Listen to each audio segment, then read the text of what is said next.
The next property is the Mammoth Mine, site number EC0783.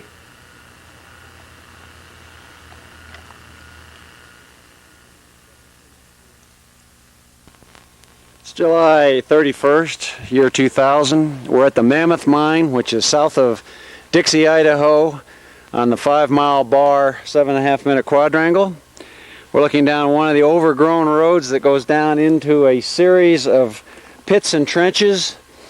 And there's little roads and going all over in this, as we recall, on this property. We're going to walk down. Here's the first road that we took. This is actually the second road shown on the topo map that comes into the Mammoth Mine. Goes down here a little ways into and ends at a trench. There's another little pit over in there. We're going to go down. This is one of the larger trenches down in here. Give you an idea of what they were looking at. There is a fair amount of quartz in schist, or schistose quartz anyway, in through here. As you can see, it's a sedimentary quartzite. It's all been cooked, of course. There's a fair amount of granite in it, typical of these kinds of deposits in here. And you can see whenever they found, like in the trees there, that big old quartz vein sticking out, they just went right on down it and dug a trench, which one happens to be where the road goes on down. So most, as I recall, of what's up here are these trenches and roads. That we have a fair amount of information on this particular property. We're going to now go over to where the mine buildings were and take a look around in that area.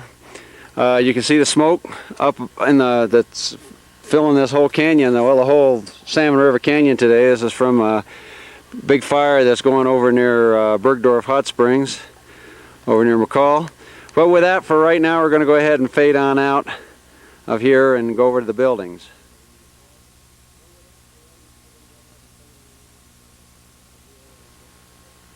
We're still at the Mammoth Mine, and we've pulled up to where the little buildings are shown on the topo map. The road that we came in on is right there, and there are two buildings at this site. One down there in the trees, we'll go down and get it, and this little log cabin right here, and both of them look as if they're used. We went down this road over here by these boards, which are full of nails, and found some more trenches, small pits. There's also a cut bank down there about 20 feet high in the dirt. I don't know if they made that or not. There's also another road that cuts back up through there, and we're kind of standing out here. We'll just pan around for you a fairly open area. There was another old log building over in here, which obviously is all fallen down. Log cabin, a little bit of junk, few barrels.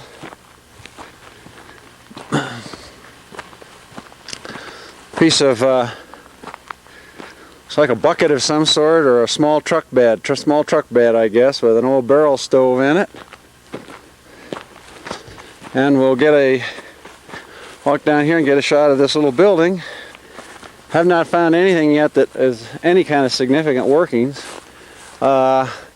Propped up by this piece of pipe.